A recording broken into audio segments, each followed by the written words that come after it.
examiner family, എൻ്റെ മക്കൾ എല്ലാവരും അറിഞ്ഞിട്ടുണ്ടാവും നമ്മുടെ +1 ഇംപ്രൂവ്മെന്റ് എക്സാംസിന്റെ അല്ലേ ഒരു ന്യൂസ് എന്ന് പറയുന്നത്. വളരെയധികം എല്ലാവരെയും സങ്കടപ്പെടുത്തുന്ന ഒരു ന്യൂസ് തന്നെയാണ് നമ്മളുടെ +1 ഇംപ്രൂവ്മെന്റ് എക്സാംസ് +2 ബോർഡ് എക്സാംസിന്റെ കൂടേക്ക് മാറ്റിയിട്ടുള്ളത്. കാരണം നമ്മൾ എല്ലാവരും വെയിറ്റ് ചെയ്തിരിക്കുന്നത് +1 റിസൾട്ടിന് ശേഷം അല്ലേ നമുക്ക് മാർക്സിലൊക്കെ എന്തെങ്കിലും കുറവുകളും അല്ലെങ്കിൽ നമുക്ക് എന്തെങ്കിലും കാരണവശാൽ നമുക്ക് +1 എക്സാംസ് നന്നായിട്ട് എഴുതാൻ പറ്റിയില്ലെങ്കിൽ നമുക്കുള്ളൊരു സെക്കൻഡ് ചാൻസ് ആയിരുന്നു അല്ലേ നമ്മുടെ ഇംപ്രൂവ്മെന്റ് എക്സാംസ് എന്ന് പറയുന്നത്. അപ്പോൾ ഈ ഒരു ഇംപ്രൂവ്മെന്റ് എക്സാം +2ന്റെ ഫൈനൽ എക്സാമിൻ്റെ കൂടെ ആവുന്ന സമയത്ത് നമുക്ക് ഒരുപാട് ബുദ്ധിമുട്ടുകളുണ്ട്. കാരണം ഓൾറെഡി നമുക്ക് +2 ഒരുപാട് കാര്യങ്ങൾ പഠിക്കാനുണ്ട് അല്ലേ. അപ്പോൾ അതിൻ്റെ കൂടെ തന്നെ നമ്മൾ ഫൈനൽ എക്സാമിൻ്റെ +2ന്റെ പഠിക്കുന്നതിനോടൊപ്പം തന്നെ നമ്മുടെ +1ന്റെ ഇംപ്രൂവ്മെന്റ് ചെയ്യുന്ന സബ്ജക്ട്സും അതുപോലെ തന്നെ കൊണ്ടുപോകുക എന്ന് പറയുന്നത് നമുക്ക് കുറച്ച് ബുദ്ധിമുട്ടുള്ള കാര്യമാണ്. പക്ഷേ ഇങ്ങനൊരു ഡിസിഷൻ വന്ന സ്ഥിതിക്ക് നമ്മൾ ഇനി അതിനെ എങ്ങനെയാണ് നേരിടേണ്ടത് എന്നാണ് അറിയേണ്ടത്. അപ്പം നിങ്ങളെ പോലെ തന്നെ നമ്മൾ എക്സാമിനർ ഫാമിലിക്കും ഈ ഒരു ഡിസിഷൻ അല്ലേ ഈ ഒരു ഡിസിഷൻ ഭയങ്കര ബുദ്ധിമുട്ടായിട്ട് ഫീൽ ചെയ്യുന്നുണ്ട്. പക്ഷേ എന്നിരുന്നാലും മിസ് ഒരു കാര്യം പറയുകയാണെന്നുണ്ടെങ്കിൽ നിങ്ങൾ ആലോചിച്ച് നോക്കുക, നമ്മുടെ ഇംപ്രൂവ്മെൻറ്റ് എക്സാമിൻ്റെ ക്വസ്റ്റ്യൻ പേപ്പർ എന്ന് പറയുന്നത് കുറച്ച് ടഫുള്ള ക്വസ്റ്റ്യൻ പേപ്പർ ആയിട്ടാണ് വരാറല്ലേ. പക്ഷേ ഇപ്പോൾ +2 എക്സാമിൻ്റെ കൂടെ തന്നെ അല്ലെങ്കിൽ ഫൈനൽ എക്സാമിൻ്റെ കൂടെ തന്നെ നമ്മുടെ +1ൻ്റെ ഇംപ്രൂവ്മെൻറ്റ് എക്സാം വരുമ്പോൾ ആ ഫൈനൽ ഇയറിലെ ക്വസ്റ്റ്യൻ പേപ്പർ എന്ന് പറയുന്നത് കുറച്ചുകൂടെ സിമ്പിൾ ആവാനുള്ള ചാൻസ് വളരെ കൂടുതലാണ്.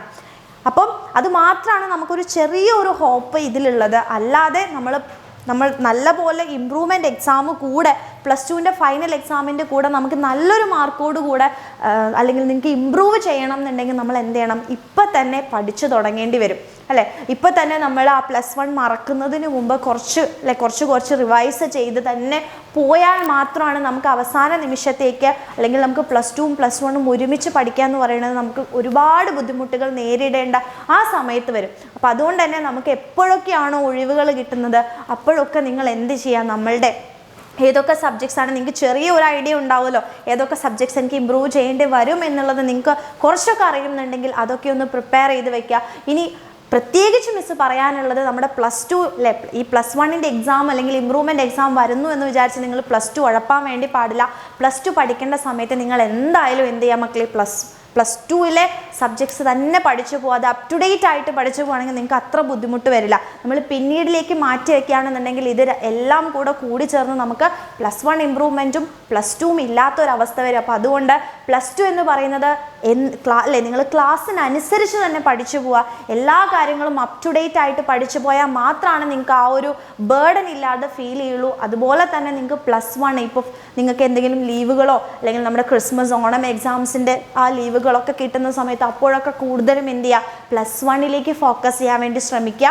അപ്പം നിങ്ങൾ +1 ഇംപ്രൂവ്മെൻറ്റ് എക്സാമിന് കൊടുക്കുമ്പോഴും അതുപോലെ തന്നെ ആലോചിച്ച് കൊടുക്കുക, എനിക്ക് ഇത് പഠിച്ച് എനിക്ക് എത്തുമോ എന്നുള്ള കാര്യം കൂടെ ഒന്ന് ആലോചിച്ചുകൊണ്ട് ഏതൊക്കെ സബ്ജക്ട്സ് ആണ് ഇമ്പ്രൂവ് ചെയ്യാൻ വേണ്ടി ഞാൻ ചൂസ് ചെയ്യേണ്ടത് എന്നുള്ളത് കൂടെ നിങ്ങൾ എന്ത് ചെയ്യുക, ഒന്ന് ഓർത്തുകൊണ്ട് തന്നെ മുന്നോട്ടേക്ക് പോവുക. അപ്പോൾ നിങ്ങൾ ആരും വിഷമിക്കരുത്. അപ്പോൾ നിങ്ങളുടെ കൂടെ നമ്മുടെ എക്സാം വിന്നർ ഉണ്ടായിരിക്കും. അപ്പോൾ ഇമ്പ്രൂവ്മെൻറ്റ് എക്സാം ആണെങ്കിലും +2 ഫൈനൽ എക്സാം ആണെങ്കിലും നിങ്ങൾ ഒരിക്കലും വിഷമിക്കേണ്ട ആവശ്യമില്ല.